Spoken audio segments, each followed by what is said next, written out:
Pertama, ketika Rabiah sedang jalan-jalan di sebuah pegunungan, ada banyak binatang buas yang mendekatinya.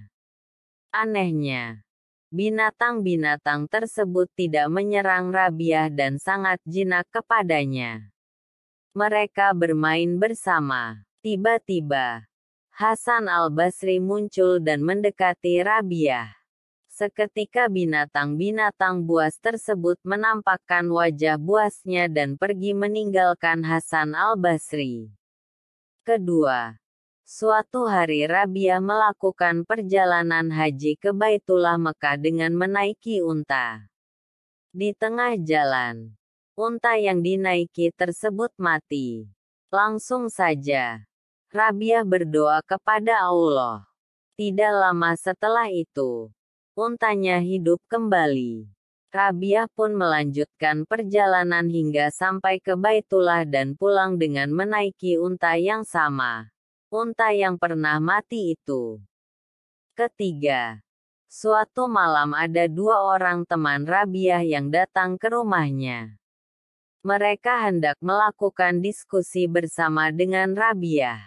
Naasnya, rumah Rabiah tidak memiliki lampu penerang. Lalu Rabiah meniup ujung jari-jarinya hingga kemudian mengeluarkan cahaya yang terang dan menerangi seluruh rumahnya sepanjang malam.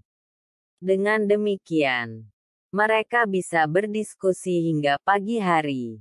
Keempat, pada suatu malam rumah Rabiah didatangi oleh tamu yang tidak diundang.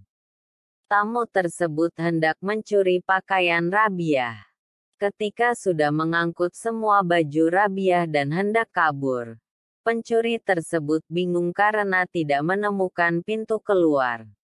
Namun, ketika sang pencuri meletakkan barang curiannya tersebut, ia menemukan ada pintu keluar.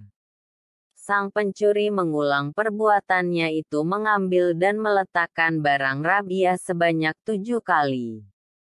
Hingga akhirnya sang pencuri mendengar ada hatif suara tanpa rupa, yang mengatakan, "Wahai manusia, jangan engkau persulit dirimu sendiri.